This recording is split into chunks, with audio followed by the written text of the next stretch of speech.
All right, want to do Act 3 real quick? Yep. So my something. Oh, I never do it. I never start. All right, you start. I'm reclaiming my time. Maxine! And this is Gaytriarchs.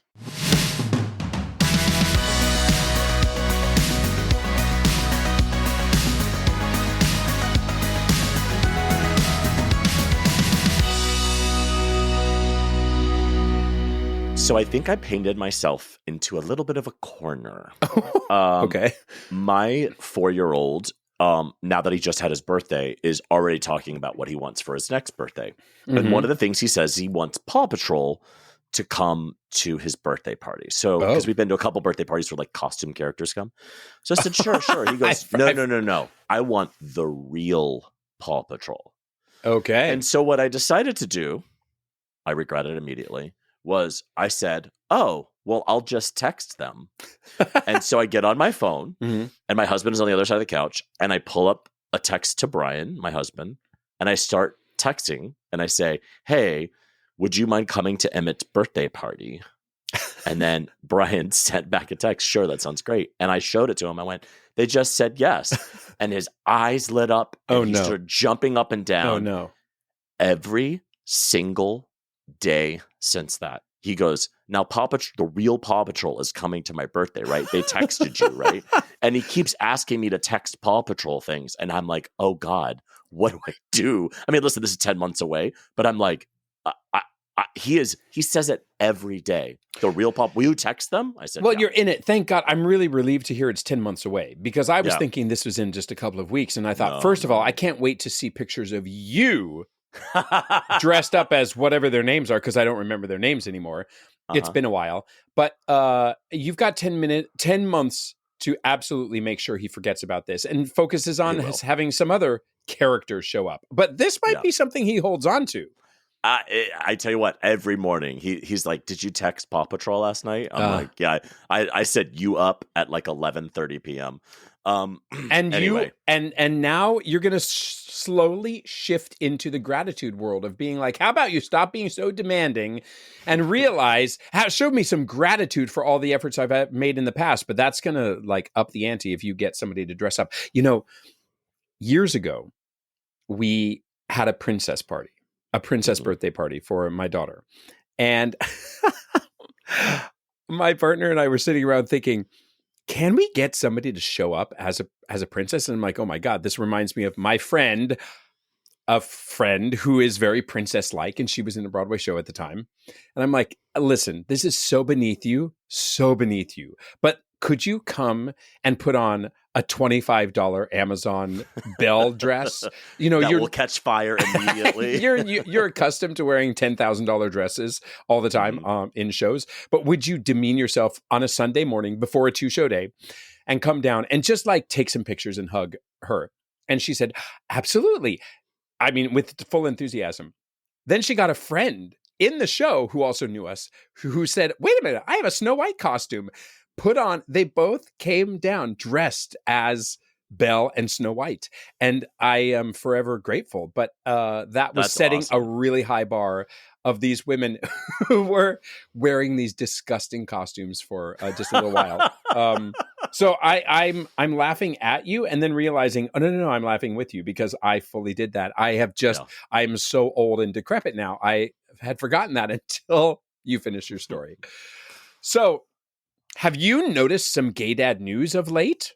There's a little bit of gay dad news in the media. Tell us. Spill the beans. Well, I just want to make sure that you're aware of a couple of things. For instance, we have some progress on the front in Iowa where a judge blocked the banning of books in Iowa, of books, of course. I mean, fill in the blank. It's all the don't say gay business along the Florida nutshell of, gender identity and diversity and anything that even remotely smacks of sexual acts. And the governor there is undoubtedly going to sign it. But a judge blocked it and said, no, you can't do this because luckily they found the loophole of it's incredibly broad. So the definition of, questionable books. So I felt like that was a good omen out there here coming up on a presidential cycle where, oh my God, the shit's going to hit the fan. It's hard for me to feel those are wins when the whole predicament in the beginning was stupid and unnecessary. Well, absolutely. But I get it. Like it's a win, right? Like books are not going to be banned in Iowa. Great. Yeah. But like, why did we even have to waste all of our time even defending that? Yep. Like, can't we all do other things with our time? Yep, you're absolutely right about that. And I suppose I should have a little less princess-like delight in my voice when I said, "Isn't this great?" But I am looking at it as like, please tell me that this is the progress and it'll keep going. Actually, it probably won't, and it'll get worse before it gets better, especially in the presidential cycle. But you know what? Speaking of conservatives, though, also, the Vatican recently said that they are going to bless gay weddings, and they've had an awful lot of conservative pushback, and the Vatican has been like, fuck off, bitch. We're staying the course. So we wear dresses and jewels. We are drag queens. We are literal drag queens. So there is good shit out there to look forward to. So, there's going a to little the bit Vatican to get married. Still not going to do it. Oh, no. Did you have a dad hack of the week you wanted to share with us by chance? I do. So I don't know if this is going to be a full-time bit we're going to do, but I just feel like I have all these little hacks. Yeah. And it's kind of like in our Instagram bio, I was like, we should be doing more hacks. So maybe this is hack of the week. Maybe it'll be every week. Maybe it'll be whenever I fucking feel like it. Yeah. But I was, one of the things, if you have younger children, and maybe it's with older children too, Gavin, is that it is really hard when you're taking a photo of them and they know you're taking a photo of them for them to smile earnestly. Yeah. They do this fake cheesy teethy just to get through the photo because oh my god, stop taking photos of me. And nobody likes those photos. We all like the kind of caught off guard kind of photos. So I am always struggling. My son keeps doing this teeth thing, and I'm like, stop. I always say stop. But they're cute. They're little a 4-year-old making a teethy grin. I mean, let me tell you, it's ugly. It's ugly, and I hate it. Having a petulant 12-year-old who absolutely will not smile. I miss the cute little teethy grins. But it's not cute. He's just going, it's for an audio platform. I'm glad everyone got to see that. Yep. But so I found a hack. So maybe this is just because my son is egotistical, but I found that if he can see himself, so if he's looking into a mirror or you're holding the phone to where the screen is facing the kid, they smile earnestly because they can see their face and they're really interested in what they look like. So even if they're not fully smiling like a JCPenney ad, but they're at least have a neutral or positive vibe. I have found that is the only way I can get photos of my children where they're not looking fake. So my hack of the week is if you're trying to take a photo of your child and you want them to smile, have them look in the mirror at themselves or at the screen on your phone. And I think you'll get a better picture. All right. I'm okay with that. with that. So how about our top 3 list, huh? Gaytriarchs top 3 list. 3, 2, 1. So this week's topic is 3 ways you are making your kid cool, which I would imagine there were so many ways about being able to come at this, right? Like the ways that I think I'm making my kid cool are probably actually making them get beat up in the, behind the school, after school, or ways that I think that I'm making them cool. They're laughing at me because I'm such a loser. But in my perspective, the ways that I believe that I'm making my kid cool are number 3, I like to host.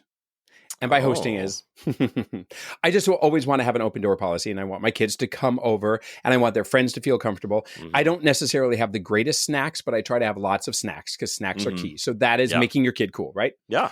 Number 2, the way I'm trying to help my kids feel cool is, much to my dismay, I let them dress like complete fucking slobs, which I realize, thank goodness, is the fashion right now. They just wear oversized sweats, which is super cheap, thank God, but I think they dress horribly, but I let them feel like they are cool by dressing horribly like slobs. And the number 1 way that I believe I am making my kids cool, we drink a lot of seltzer in our house, a lot of seltzer. And because I'm an insufferable snob, I pronounce it La Croix. Oh my God! Get the because fuck come out on. of here. Because come on. Because come you on. Call it's Target. A French name. Come on. My God. Anyway, my kids pronounce it La Croix, and that's just how we've always pronounced it for the last 10 years because we were down with the pamplemousse way before it became trendy. And but LaCroix is already a different pronunciation of CROIX. You don't have to add a third. Oh my God. This is how. You're welcome. You're welcome. You can hold that against me for a very long time. What about you? What is your top 3 for making your kids supposedly cool? So number 3 is that my kids are speaking Spanish as much as we can get them to. So they go to a daycare where Spanish is also taught, but my husband and I also speak Spanish. So we will try as we. I'm laughing at you when you say my husband and I have the image of you guys speaking Spanish at home. Please tell me that you speak Spanish at home. We do, and why is that funny? I don't know. We don't speak like white person Spanish. We're like, give us the quesadilla.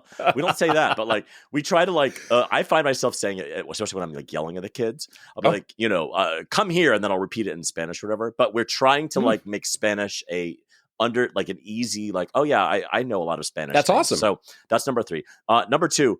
My kids know their 90s pop music. Oh, do they know it? They know that I can play a random song from like Mariah Carey, and he knows if it's Mariah Carey or Whitney Houston or whoever. So yes. Number 2, he knows his 90s pop music.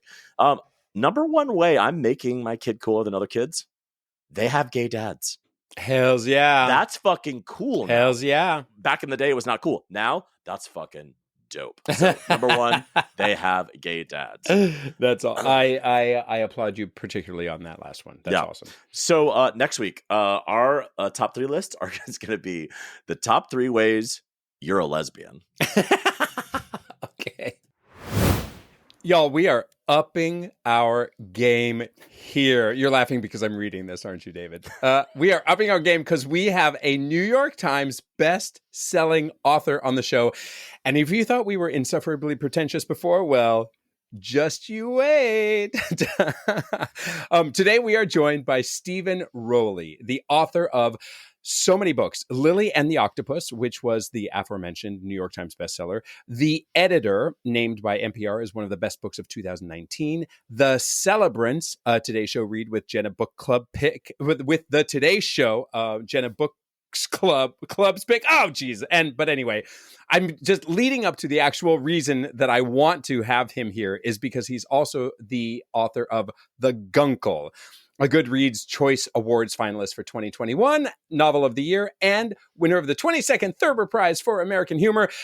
He may not be a gay dad. He might or might not be considered a gay daddy, but he literally wrote the book on Gunclehood. Welcome, Steven Rowley, and tell us, is the secret to life living in Palm Springs, nursing a martini, and wearing a caftan?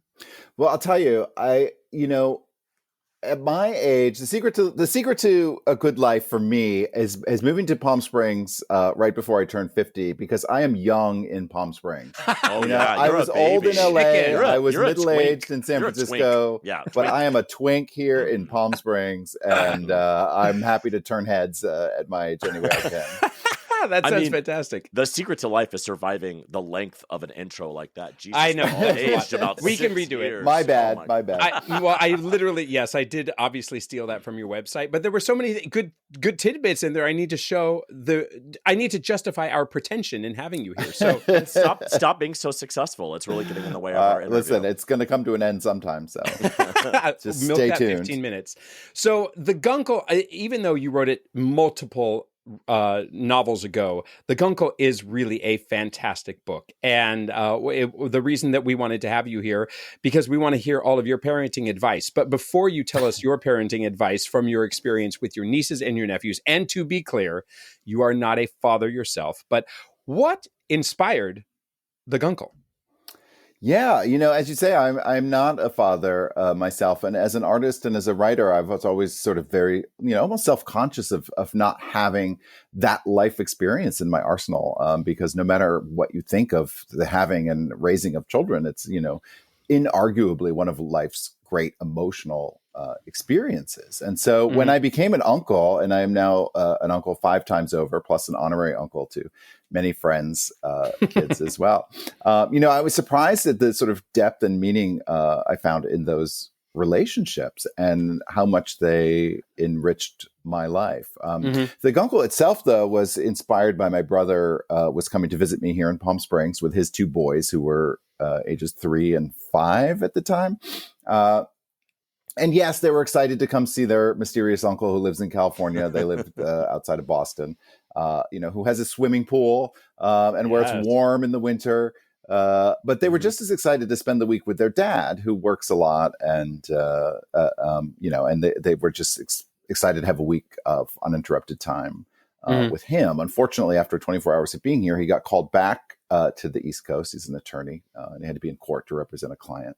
And I was left with his two boys, ages 3 and 5. Was there any question? Week. Like, did he say, "Ooh, is this all right?" Or was it just like, "No, peace out, I got it"? It was somewhere in between the two. It felt like peace out, but and that's how I remember it. But I'm sure there was a little bit of negotiation and discussion. Yeah. And listen, I had a little bit of help that week. I'm not saying I did it all on my own, but by the end of that week. And I had been posting on Instagram, along sort of me flailing in my attempts to entertain two very disappointed kids.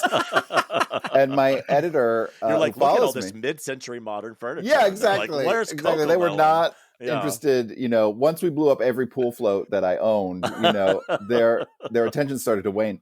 Lots of white unicorns. I get it. Yeah. Mm-hmm. My editor was like, I've seen you sort of tap dancing for your life this week. Perhaps, maybe there's something to write about there. And so, the idea for a novel was born.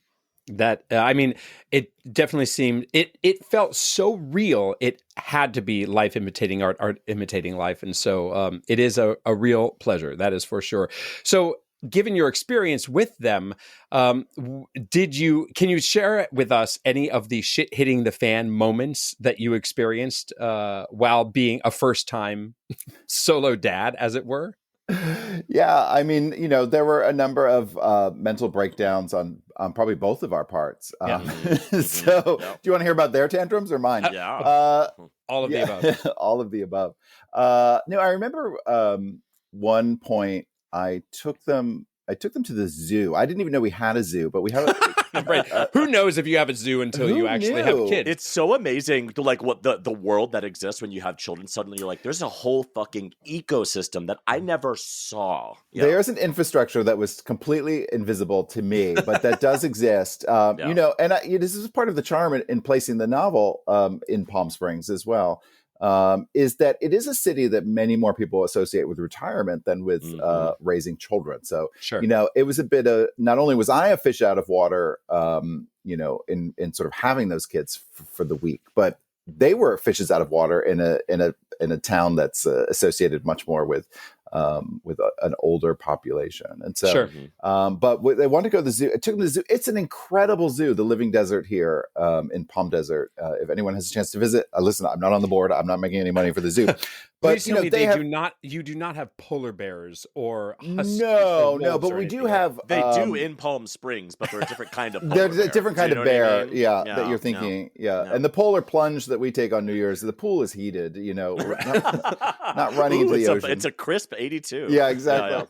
But this zoo has giraffes and elephants and any desert. They had a cheetah with a meatball launcher. I was like, hey kids, look at this meatball launcher. I would like that for my living room. Yeah, exactly. And then the cheetah will take off, get up to its full speed. But all they wanted to see, for some reason they had it in their head, all they wanted to see was a roadrunner. And roadrunners are like pigeons here. It's like, if I knew that, I would have taken you to the Chipotle parking lot. You could have seen pigeons. Roadrunners there, but they were like refused to look at any other animal and just wanted to see roadrunners. So I tracked someone down, a zookeeper, and said, hey, listen, do you have any roadrunners? And they had one in the aviary who was recovering from a busted leg. So I was going to say, like, in captivity, watching its friends running around mocking it, and yet this poor thing is living in captivity. Yeah, that's all they wanted. From a mental breakdown, smoking a cigarette. Yeah, somebody wants to see me. All right, exactly. By the way, roadrunners already are not. They're lovely birds, but I was led by the cartoons to believe they were like waist high. Yeah, they're not. Right. They're not. They're little. They're just little birds, and so. But that's who they identified and then I had to buy them, stuffed animal roadrunners at the gift shop and everything, and come home and put Band-Aids on their legs, and they were thrilled. But I was like, it's funny that was the thing that soothed them. But it's so simple, I suppose. But I mean, it's so simple, and that was really the lesson there, I think, too, is that sometimes, it's sort of digging underneath what's happening on the surface and finding the emotional trigger underneath, and then trying to address and soothe that. So when your brother came back from having to fly and care about other people more than his brother or his children, did you find yourself immediately being like, oh, no, we don't do it that way anymore? Or, no, this is what we've learned here. Some things have changed. You don't see, some things have changed, or you don't seem to understand your children. Did you have advice for him? By the end of the week, I was so exhausted that he came back, they all sort of immediately left. And so, no, I was like, had we been given some time together after that, I might have intervened with, but, I've mentioned this before, gay people, we love, we have and love to express opinions. And certainly after that week, I had developed more of my own, and I was able to channel that into the book, I think, more though than rubbing it into his face, as he already was down, after that week. But, I did have some things I wanted to say about kids and the raising of kids, and certainly reflective of the incredible values and life experience that queer people can offer as caregivers and parents. And, it was, really then meaningful to channel that all into the book.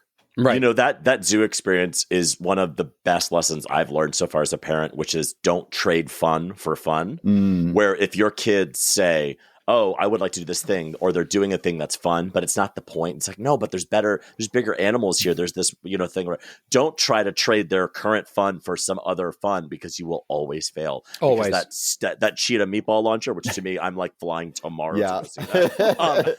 They don't give do a they fuck. sell that in the gift shop? Yeah. I mean, listen, but they don't like. Then you pull them from the thing they really loved, and then you're just trading fun for fun. So that's an interesting example. Also, if you want to express more opinions, start a podcast. Yeah, right now. I should, Yeah. or maybe I just won't leave this one. You've got a permanent third co-host now. Love that. But you can extrapolate and make and open that up more broadly too. And I think one of the things I hint at in the Guncle is it's okay to let the kids be interested in what they're interested in the moment, and not freak out and have to define something. So, and I've never understood parents who want to have kids just to end up with little carbon copies of themselves. Like, any of us are so great that what the world is missing is another version of us. Yeah. And so, and to not have to define something, and particularly now, we have a younger generation and that is more fluid and experimental and willing to try on different roles and pronouns and all that. And it doesn't mean it's going to don't panic if your kid is 12 and saying one thing. They'll figure it out. But to give children room and the grace and the support to truly express what they're interested in, and love them for that. Yeah, and just having that space is so important. I mean, listen, in middle school, I wanted to get married to a woman when I was 19. Guess what? Yeah, I changed my mind. But it's so true. Like having, I said this a couple episodes ago. Now that the kids are just like, everyone's genderqueer, everyone's bisexual, everyone's pansexual, it allows the space for the kids who are actually feeling that to be in a safe space to. And if people try it on, they go, yeah, I thought I was pansexual, but I'm actually not. Great. I mean, like a lot of people want to be a veterinarian, and then they're like, I don't actually want to do that. I was on book tour last summer, and I was able to be home for my niece's 8th grade graduation. And she took great pride in introducing me to her teachers. And this is my, uncle, the novelist. And she walked me around the school, and, we walked through the cafeteria, and she said, these are where the athletes sit. And this is where, this group of kids sit. And she pointed to another table. She goes, that's where the they, them sit. And I'm like, I was like, oh my goodness. It's but it's not that different than when us got there were goth kids maybe or the theater kids of which I was one. I think all three of us on this call are very much relatable. And but I mean you do need but that it was so accepting was what was so remarkable. In 8th grade, I could have never imagined that there even was another person who felt the way I did, let alone feel comfortable enough to be open with it. Yeah, being able to express it. And to your point about why would anybody want to just create another one of them that we do have to get out of our kids' way and let them be able to express themselves. But it's hard because you do, as a parent, it's kind of like, we aren't, as a parent, you don't get to be the Guncle, and you do think I have to have this added layer of responsibility to make sure that this kid is a complete success. All of the responsibility is on me, or rather all of the judgment is going to be on me. I don't get to be the fun one because I have to create, a Harvard ready, perfect child, which is absurd. Those are just societal expectations that we are putting on ourselves and accepting, which is all bullshit, of course. But being able to get out of your own kid's way is really hard, but fundamentally important. But what I think is also really cool about the Guncle role is that kids see that relationship as a generally safer space than maybe with their parents. So you have this more direct connection, I think, sometimes with the real kid, especially when you get older kids, which I think is really beautiful. Where like, I'm not going to tell my dads that, but like just FYI, blah, blah, blah, blah. It's like, you get to hear a little bit of the tea before the tea is spilled. Yeah. It's interesting that it's become such a thing. You worry when you write a book, first of all, it takes a long time to write a book, and then publishing is a long lead industry. So it could be another year and a half after the book is finished before it hits bookstores. And then, you've put so much work into it, you want it to have a long shelf life. So, I sort of almost, this is now going back 5 years or so, like rebelled against the idea of calling it the Guncle because that was a slang word at the time, and I'm like, I'm not sure of it. What is the lifespan of something that is a relatively new in our vernacular, and so will it be a role that sort of sticks, that people will know what that word means 30, but also the years definition not being so silly. Yeah, exactly. Like right now it has this sort of air of fabulousness, right? It's like the uncle who flies in at Christmas time with the larger than life personality, maybe some very opulent gifts, and then skips town, as Mary Poppins did on the next time the wind changes, right? So, yeah. I feel like it's been almost derogatory a little bit the past couple of years of like Christmas photo shoots where it's like grab the kid, take the photo, and then throw the kid back on the bed. There's a lot of social media memes and whatnot on Gunkling. But you're right in that there is absolutely room for a more serious and caring role sort of underneath. And I love that. If that's where the definition is going, then I'm all for it. Our very first guest for the show, episode 1, Craig, who lives in Palm Springs as well, has a parental kind of role in this child's life, not as official dad, but has this kind of Guncle adjacent dad role, and it's very enriching to him and to the child as well. So there's so many other ways of having those intimate relationships that aren't necessarily like I created or I'm the official father of this child, which is really cool. Yeah, and if nothing else, like I'm grateful to be able to model a different way, that you can be your authentic self. And I didn't have, and you think back, when I was growing up in the sort of 80s, I graduated high school in the 1980s. And that was, pre-internet, there weren't gay people on TV even. And if there were, it was sad and tragic, and they lived lonely lives in the shadows, and those lives were often short. Right. And, I was reflecting recently when I turned 50, and I thought, how much the opposite has been true. My life has been filled with community and joy, and, fortunately relatively long. But, my generation is missing the generation above us.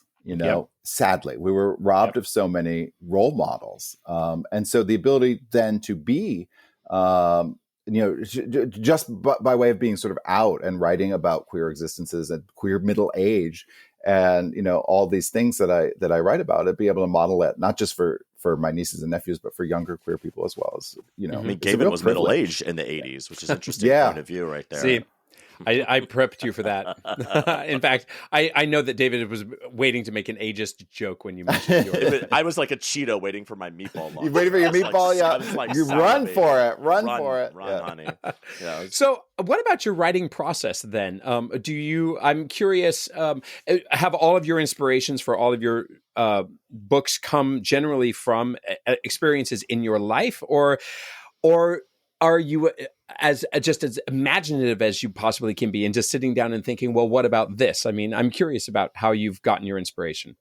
Yeah, it's a little of column A, a little of column B. I mean, God help you if you are friends with or related to a writer too, because we are sponges, we will steal. And so careful what you say. And so, I think it's, it's a little bit about observing. It's a little bit about, sometimes I'll get an intellectual idea. There's no denying that the Guncle is very much inspired by Anti-Mame, which was a series of novels by Patrick Dennis in the 1950s, and then was that's right. It was a series. It started as a series, and then it was a Broadway. It didn't just start with a musical. No, it did not. Let's be honest. A Broadway play with Rosalind Russell, and then a movie with Rosalind Russell, and then a Broadway musical with Angela Lansbury, and a not very good movie musical with Lucille Ball. But Patrick Dennis was closeted a writer in the 1950s, and came out sort of later in his life. He died young, unfortunately. But it came out as at least bisexual and was active in the Greenwich Village queer scene in the 70s. And it got me thinking a lot about sort of mid-century, speaking of Palm Springs, mid-century male writers who wrote these sort of larger-than-life female characters, perhaps as stand-ins for, I'm thinking of Tennessee Williams and some other, perhaps as stand-ins for gay men that they couldn't write about. So it was fun, so it was an intellectual exercise to try to reclaim a character like that as a queer man, now that I could openly write about it and not be censored in the same way.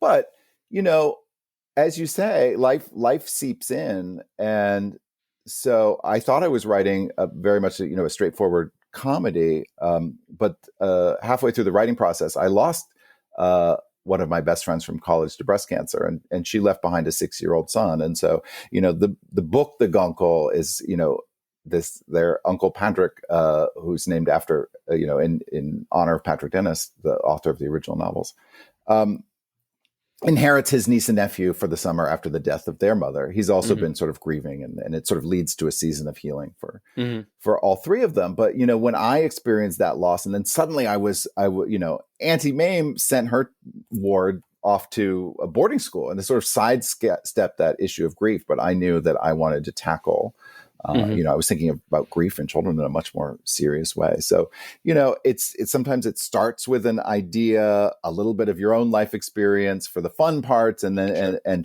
there's some sad true life experience in there as well. It all sort of mixes together to become a book. You mentioned that you were originally a screenwriter, or you were a screenwriter in LA, right? And then Lily and the Octopus was your first novel, right? Correct. Yeah. What was the transition from screenwriting? First published novel. There are several in a drawer that I'm going to have to put in my will. Like that, I should burn them now before someone tries to Harper Lee me and publish them after my. And we've just been through a tough year in Hollywood where there's been a joint writers and actors strike. And so, there's a lot of waiting that happens in Hollywood, even in the best of times. So you're waiting for a financier, an actor to say yes, a director, a producer, a studio. And there's all these different layers of yes you have to get through. And at the same time, filmmaking is a very collaborative art form. There's lots of cooks in the kitchen. And when I came up with the idea for Lily and the Octopus, it was a deeply personal story to me. I wanted to have more sort of sole authority on how to tell it, and I was tired of waiting. And so I, was at a frustrating point in my screenwriting career. So I embraced the novel format and did all kinds of things that you can't do in screenwriting. Screenwriting has to be, everything visual. You see it on the screen, the action or dialogue. Whereas in a novel, things can be very internal. You have full access to what's happening in a character's head, emotion, things going on that you can't necessarily see on the movie screen. And so I was inspired to sort of embrace that format.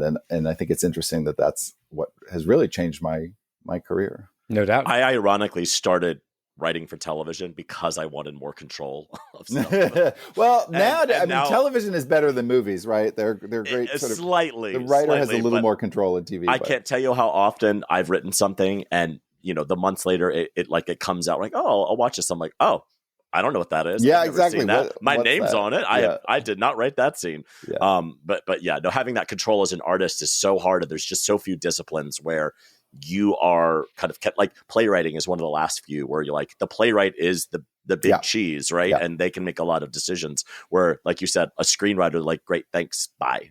You are you are not a part of this anymore. No, you are. It's now written by Chuck Lorre. Thank you very much. But I was curious in the process of no, I completely lost that train of thought. Hold on, Lily. Is it because you have a bullet point here called sex and thirsty pics from the side? On your bio, it does say that all of your books are in the process of being made into movies, which I'm like, yes. Not many people get to say all of his books are in the process of being made into movies. That's thrilling, I would imagine. Yeah, it's different than saying all of my books will be movie right there. It's such a gauntlet. And sometimes it's a very direct, point A to point B. And sometimes you get an adaptation of a book, 30, 40, 50 years later. Mm-hmm. It's just, each one has its own lifespan and circuitous route to the screen, and sometimes it's like watching like a horse race in a way. Like one seems to pull ahead, and then somebody drops out, and So we'll see what happens. I feel pretty confident though that the Guncle will make it to the screen. I would imagine, hopefully first. Yeah, it's like you're watching children grow up basically, and you just need to get out of their way and let them have their horse races and let them follow their own paths, huh? Yeah, and let them be what they are going to be. I had my say with the story, and now it's time to sort of let them free in the world and see, see how they blossom. And hopefully your kids or your screenplays will make you tons of money, because that's why we have kids. Honestly, I was like, maybe one of them will be rich and buy me a boat. So that was kind of what I meant. Well, listen, not having children myself, I'm like, who's going to take care of me and my dotage? And so I'm like, hey, remember residuals. Exactly. Yay. I need money to lord over my nieces and nephews, and remember, I have a swimming pool and a house in Palm Springs and no natural heirs. So come be nice to me. Well, David and I would like to be on that list as well. As we're wrapping up here, I do need to point out that your Instagram feed is so fantastic. First of all, you're incredibly generous with your responses. I reached out years ago just to say I love the Guncle so much, and you didn't just hit a little. There wasn't an automated heart that came back. You said, "Oh, so thank you," and it was really nice. But I love that you send your thirsty pics from the poolside constantly. Amen. Amen. Keep it. Well, I will tell you. Well, first of all, the caftan is a very forgiving garment. So, the shapeless dress. Yeah. So, bravo for that. And and people send them to me now. The Guncle, amazing. Appears on the cover. There's the character in a caftan on the cover of the Guncle, and so now people send them to me, which is really fantastic, hilarious, and grateful for that. And I even was able to do some modeling for a caftan company for their website, which was a lot of fun too. Listen, she's 50 and she's a model. I'll take any new career that comes my way. Yeah. But yeah, I think there's, it's a fun intersection of an art and a lifestyle, sort of coming together. And so it's been a lot of fun. I laugh when I'll get a DM from someone and be like, "Dear Mr. Rowley's team," and I'm like, no, it's just, it's me. Just me. And so I do try, because I'm very grateful for the connection people seem to feel to my books. And if you like my books, I think, there's a good chance that we would be friends as well. And so I do try to respond as best I can, which isn't to say that sometimes I need to pull back and protect my time to write, but I do try to respond. I just, though, my New Year's resolution was I just left Twitter January 1st, and there, social media can be a double-edged sword, right? Mm-hmm. I was also the recipient of a lot of hate for writing a book about a queer man raising kids, particularly in the past 2 years. There's a lot of nastiness out there, and accusations, and terrible people ascribing terrible motives to queer people who want to have and raise kids. And so it's, and it's sort of not being a father. It's weird to be on the receiving end of that, but also I'm happy to take those bullets and continue to tell these stories. Because I think, when we look back, I never thought when I was coming out more than 30 years ago that I would see marriage equality in my lifetime. I never thought I would have the options that I have today in terms of building a family. And so we forget how quickly things have changed. And I think to the extent that things have changed for the better, and they have, not for all of us, it's not better for our trans brothers and sisters. And so, but it's to the extent that it does get better, I think it's because we've had incredible platforms to tell our stories. And it's much harder to deny someone their basic humanity if you have heard or read or experienced something about their life. And so I'm just, come at me, but I don't need to be on Twitter every day to receive it. No, but you do need Twitter for the porn. I mean, that's what I miss about it most. Well, that's what I miss about Tumblr. Bring Tumblr back. Well, that's what I mean. It's like, what's Tumblr or Twitter for, if not for porn? But anyway, sorry to shit on your beautiful. If only there was some other way to find it on the internet. Who knows? Who knows? Well, thank you, new friend of Gaytriarchs, Steven. It is so fantastic to hear your thoughts. And I mean, David's going to gag when I say you are truly making the world a better place. With your platform. And I am grateful as shit for you. Thank you. He has been talking about you for literally months. He's like, I think years. I got this guy. Like, years. No, but like, as we're constantly talking about guests and everything, and he has literally been like, I am so excited. I cannot wait. Like, I love this guy. So thank you so much for demeaning yourself. Oh, you guys. Our stupid little podcast. Thank you very much. And I promise the book is funny. We touched on some very serious topics today, but it's funny as shit, for sure. So something great happened to me the other day when I, like you, had lost my voice. In fact, I'm not fully voiced right now, frankly, but I was getting my Rachel Ray on. And I don't think I was barking at my kids, but I was in the midst of like morning mayhem, do this, do that. I'm going to do this. Da, da, da, da, da. And my son came up and put his arm around me and he said, "Hey, Dad, what happened to your voice?" And I thought, oh, he's really like, with full care. He was really concerned that Daddy wasn't going to be able to scream at him anymore, full voiced. And with the same veracity, Right. It was a moment, though, of like, oh, he's really listening and caring. And so that was something great. How about you? So we went on a trip to California. We flew 6 hours each way, and with a 4 and 2 year old, it's very difficult to be on a plane. And so I just want to shout out our seatmates on our flight on the way home from California, because it's a 6 hour flight. The 4-year-old mostly can watch his iPad and he's okay. You watch Paw Patrol literally 3 times in a row. The 2-year-old, she's a fucking monster, right? So we're always a little self-conscious. We don't have to be, but we feel a little self-conscious about her crying or her being crazy or crawling all over the place. And we had there was a family of 4, and it was a 3 and 3 plane. So there was like the 3 on the one side, and then in our row on the aisle was this like maybe 11, 12-year-old boy who was part of the family. He was so fucking cool. He was like talking to her and laughing at her jokes. And like when she would cry, like before her nap or like on takeoff and landing, he was just like unfazed. He was like engaging with her and like laughing with her. And I was like, at that age, that is the last thing he needs to do. And he was so kind to do that. And then in the row in front of us, which was my husband and our 4-year-old, there was this older woman, and she was like so cool. She had kids, she had grandkids that she was just visiting. And so she was like talking to our son and being like, look out there, look at that. And then when he would, be a dick, whatever, totally unfazed by her.